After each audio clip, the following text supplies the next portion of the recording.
In today's video, I'm going to talk about finding pinch points, and not maybe the super obvious ones or the ones you hear talked about a lot, where you have steep hill country, bluff country, where you have these rock walls and steep drainage cuts and things like that, but some pinch points that I find in more subtle, flat, maybe rolling terrain, mixed swamp, not as much ag, places that I found that, at least over the last couple of years, have really produced pretty good results, especially during this November timeframe.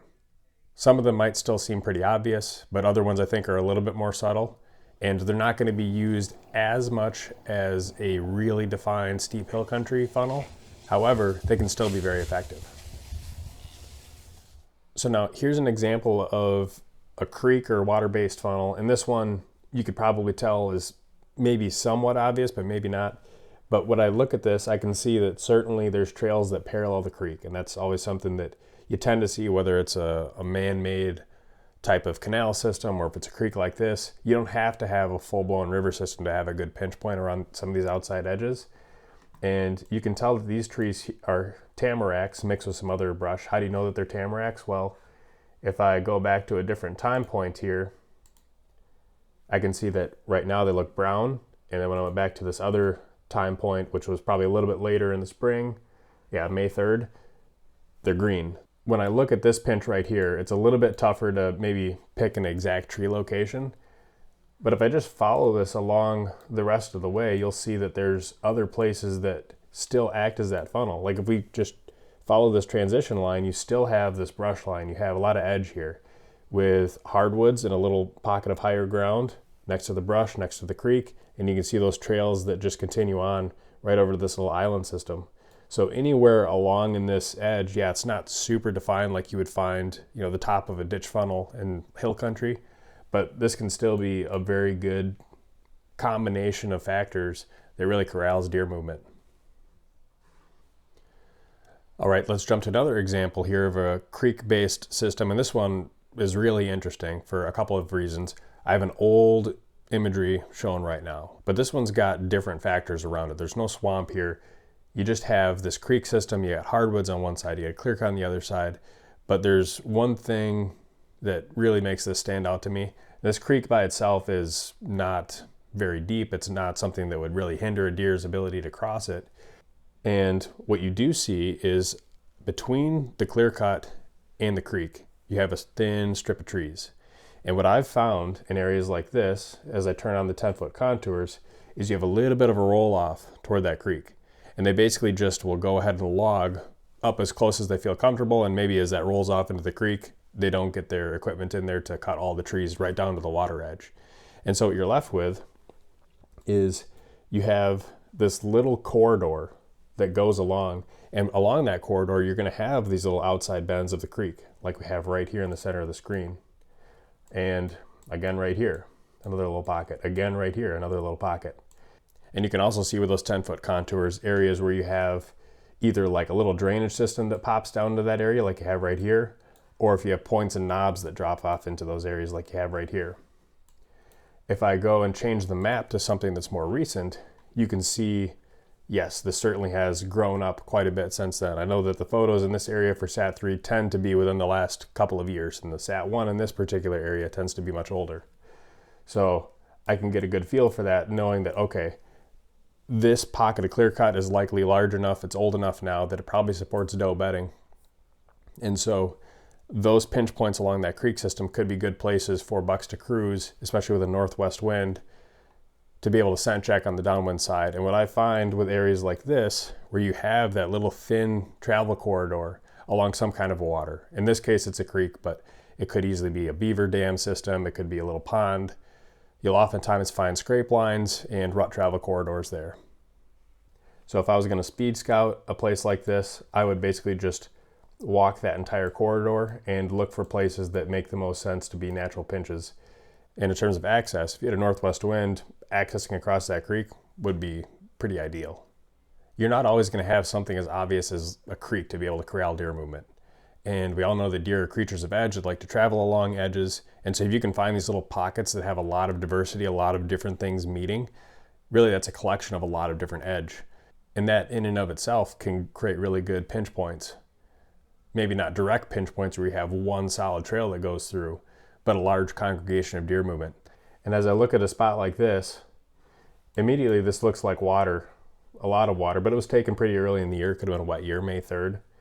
And if I go to a summer image, okay, well now you can see that that doesn't look quite as deep. I mean, certainly there's some standing water in that little swampy area, but it's not something that would prevent a deer from crossing right through it. But what you do see here as I jump back into the springtime imagery is you see a lot of edge.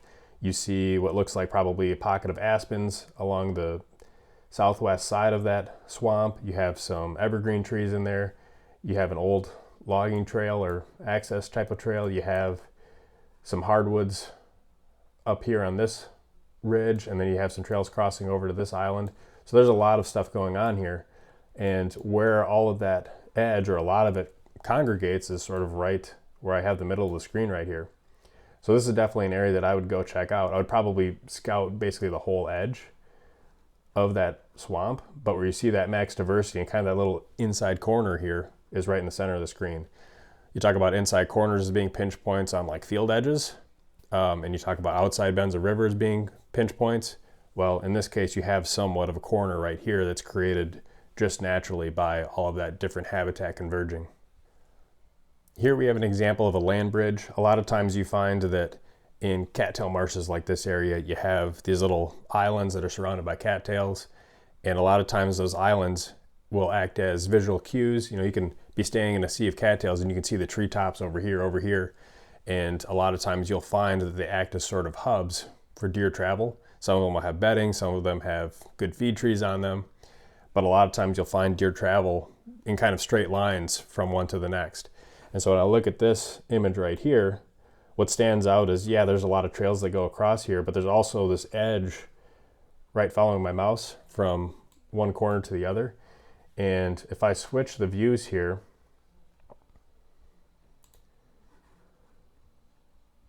you can definitely tell that there's some sort of difference in the grass right along that edge, kind of where that waypoint is. I'll do a rotation here so that you can see it from a couple of different angles. Yeah, from this angle especially, it almost looks like you have shorter marsh grass down here to the bottom right, and then taller cattails. This is what that looks like to me. And deer traveling generally on what would be maybe the slightly drier portion of that, if the cattails represented something that was a little bit wetter. And I'll go ahead and jump over to LiDAR quick. And you can see once again, when I have that LiDAR turned on, you can tell that there's definitely a little bit of an edge there, a little bit of a roll off from where it's probably slightly higher ground to slightly lower ground. So all of that combined, to me, makes it obvious that there's something that corrals deer movement. It's not like there's one trail that they're only ever going to cross along that one trail. You can obviously see there's a lot of trails going maybe across a, 50, 80 yard span there, but you're not always going to find really isolated one trail pinch points in these flatter type areas. Here we have another example of a land bridge. We have swamp to the west, we have marsh to the east, we have bigger pockets of timber both to the north and to the south, and you have this little strip of dry ground connecting the two. If I jump over to the LiDAR, it's not quite as clear. You can see that there's definitely some rise going on in the middle, but it's not super obvious. If I jump back to the aerial photos here, whenever you have water that kind of goes in a straight line and then it comes to a T, a lot of times where that T is, it indicates a little bit drier ground that's stopping, almost kind of like a beaver dam, stopping that water from continuing to flow. So that means that there's definitely higher ground right along that edge. And as I zoom in here a little bit further, you can see that's definitely the case. In this instance there, it looks like there's probably a four-wheeler trail. I just picked the spot kind of randomly. If you're just looking at areas generally that have a lot of mixed swamp and high ground, a lot of times the roadways and the access trails and everything will go along those same little pockets of high ground and will utilize those land bridges. And so in this instance, I would expect that there could certainly be deer movement that goes along that high ground, but I could definitely also expect this little cove here to be able to get some deer travel movement. And you can definitely see there's some trails kind of going from point to point here. And especially if there was a lot of human activity going right along the highest part of where it's actually dry, I might expect to see more deer movement maybe along this edge right here or going across here. So again, it's not a super defined pinch point, but when you zoom out and look at it more generally, this pocket in the center is definitely a place that would tend to choke down deer movement. So now we have an area that has some clear cut in it, and you can tell it's clear cut by, you have mature timber down here to the south, and then there's this immediate edge where you can see these whiter treetops. And at least here in the upper Midwest, when you see those white treetops, a lot of times that's aspen regrowth. Sometimes we'll call them, popples or poplar or whatever, but that's the general tree type that'll commonly grow after you have an area that's clear cut. You'll get this early successional growth with a lot of weeds, briars, berries, and then the aspens will take up and continue to grow. And then initially there'll be a lot of ferns and other briars underneath, and that creates really good habitat. And eventually they get tall enough that some of that lower growth starts to die out a little bit, and they become easier to sort of walk through. And what you oftentimes find is that, especially if they're of the right age that they support bedding, a lot of times the edge will have really good deer travel routes. And when I come down to this pocket right here, you have the edge of swamp, mature timber, and this regrown clear cut that kind of comes down and starts right sort of in this pocket right here. And then this continues on to where you have, in this case, there's obviously a road that was probably used at some point to initially log the area, and it's probably still used for access. And that continues around. And again, right here, you have another corner of mature timber that on the other side of that trail becomes regrown clear cut. So along this entire edge, you have an area that just makes sense in terms of being able to choke down deer movement. I would bet that if you were to go and walk that trail during late October, you'd find scrapes all along that trail, especially if you've got does bedding either number one in the clear cut or number two out in this marsh here. And you could definitely find both. I've hunted and scouted areas where you have higher ground areas and lower ground areas that both contain deer bedding. And a lot of times you'll have trails going back and forth, and then you'll have those parallel trails that are on those edges. And during the rut, those are the ones that really start to seem to become more actively used. If I continue to scroll in this particular area, you can see that down here in this pocket, this looks like a lot of bedding cover to me. And you can have more deer that bed out in some of these areas if you got higher pockets of land. And obviously a ton of trails that traverse the whole area. But when I come back up to this corner right here and this corner, you can see that once again you have that transition between where you have the hardwoods, you have the swamp, and you have the clear cut. Three things all converging in one location. And that's definitely an area that I would look at in terms of being able to corral deer movement. And in this case too, you can see that one of those primary trails going around the outside of that bedding enters the woods right there. There's been a couple of areas I've hunted even over the last couple of years where if you have that mixture of hardwoods, clear cut that's the right age to support bedding, and swamp, if you have one of those like three-way meeting places, they can be awesome for deer travel movement. And sometimes it makes sense to hunt them on the ground. Sometimes it makes sense to hunt them in a tree. It just depends on what that individual setup is. But I've had plenty of success in finding some of those areas. And if you just walk that edge, you'll find sort of the spot on the spot. The aerial stuff is great for being able to localize these areas, but then when you actually get boots in the ground, that'll tell you exactly where you want to set up. The next example we'll look at is beaver dam systems. And what these beaver dams can create is they can create edge and diversity in areas that might otherwise be very vast, monotonous, not a lot of edge. And so they can be great concentrators of deer activity in general. So when you look at a system like this, you have these creeks that run through, and then you'll oftentimes see these little repeating crossings where you have those dams set up and the water collects on one side. And a lot of times on the edges of those, so like if we follow my mouse up this edge and down that edge, and then again here and here, a lot of times you'll find deer activity along all of those edges, and you'll also have activity where they'll cross at certain points. Now you can look at these maps and make predictions about where the deer will cross, like say, for example, right across the very top of this dam where you have the dry ground. But it's not always super obvious. What I found is that if you walk the edges up and down, you'll see the deer activity, you'll see the rut sign, and it'll be obvious when your boots on the ground where the deer are crossing. And oftentimes if you have those areas where deer are crossing, especially if you get an area where there's a bigger area of water, like if I look right down here, we've got water, and then we have 2 of those actual dams that cross at the same location roughly. So this might be an area that I check out as a possible pinch point, but in reality, like I said, I'm going to be walking up and down both those edges anyway, and let my boots on the ground experience tell me exactly where the best opportunity to be able to sit is going to be. Oftentimes when you go and scout those edges, you'll find the rut sign, you'll find scrape lines, you'll find rubs, and you'll find those congregations of buck sign, especially adjacent to areas that have a lot of doe bedding. So again, use this as a general guide to get you in the right spot, but then let your boots on the ground be your final guide. I'll actually jump back to this map quick because that reminds me of an example where instead of a creek, there was a beaver dam system, and instead of a clear cut, it was just kind of storm damage. But again, you had that roll off going down to the water at those beaver dams where it created a shelter where you didn't have the trees that got laid down by the wind, and it created a bit of a corridor just like that.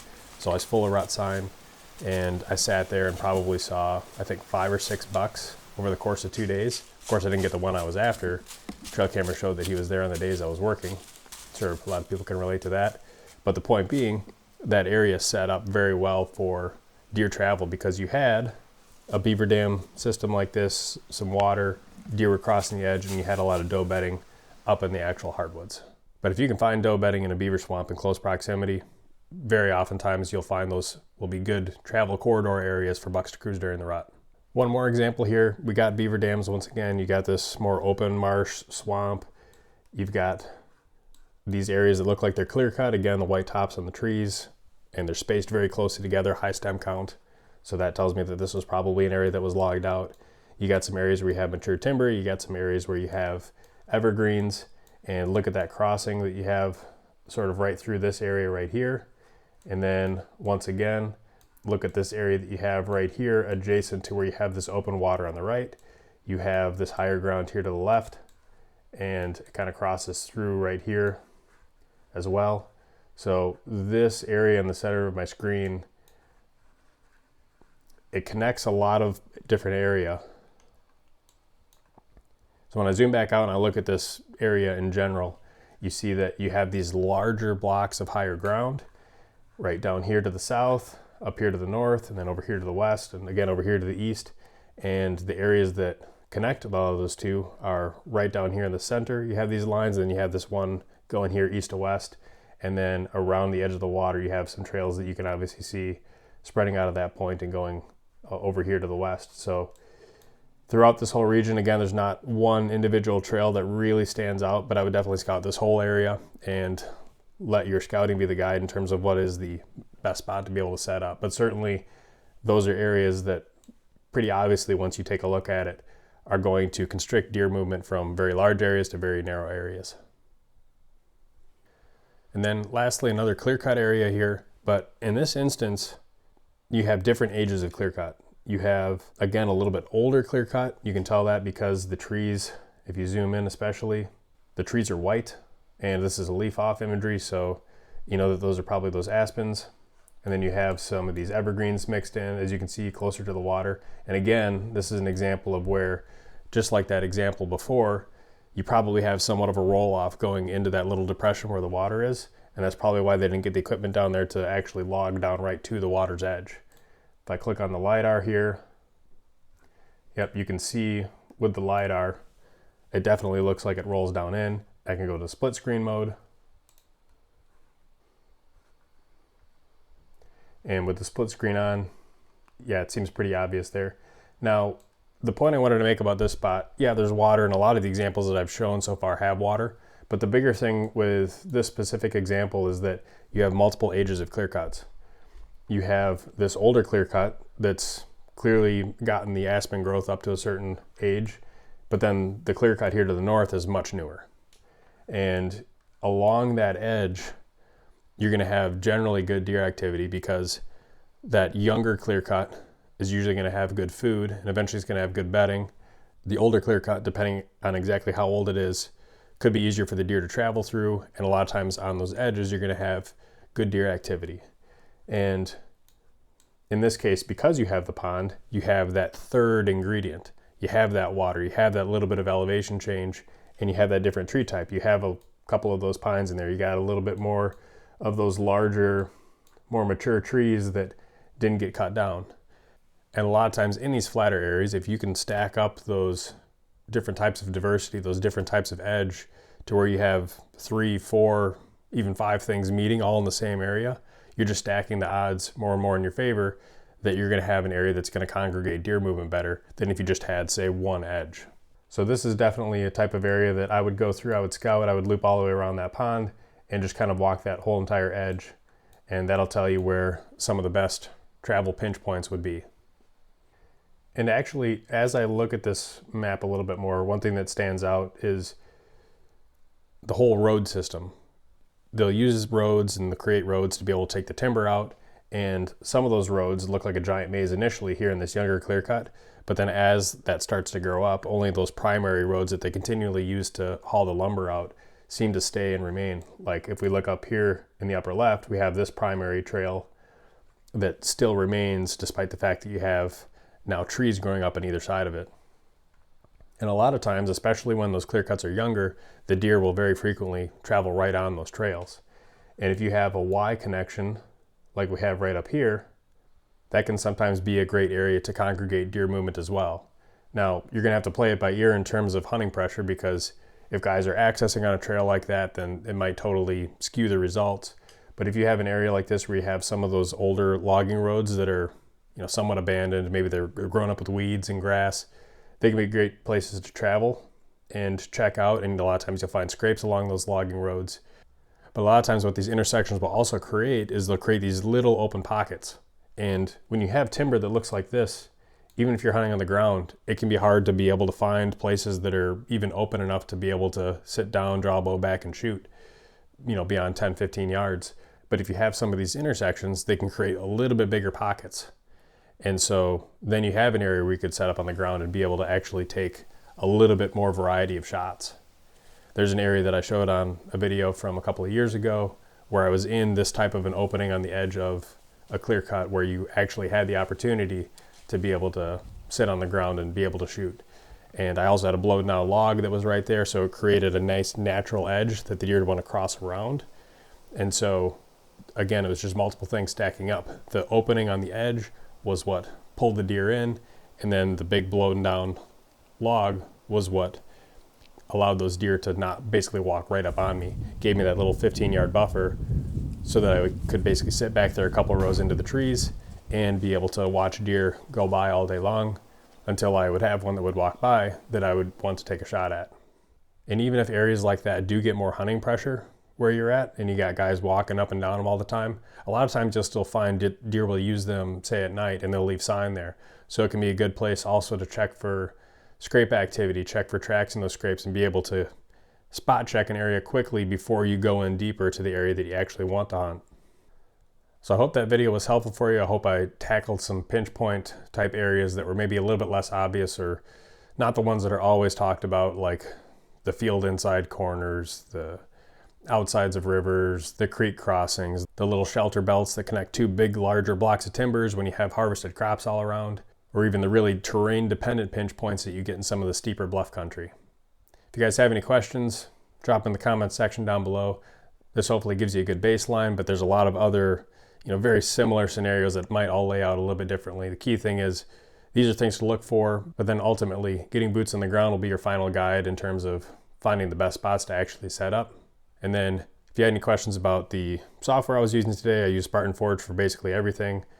Most people I'm sure are aware of Spartan Forge, but if you're not, there's a web-based version which I was using here, and there's a phone-based version as well that you can use for all your navigating, dropping waypoints, being able to look at different maps, share waypoints with your buddies, add journaling entries in, look at forecasted weather, historical weather, and basically use it as a one-stop shop when you're out in the field. If you're interested in it, there's a free trial, and also I have a discount code DIY. And with that, thanks for watching.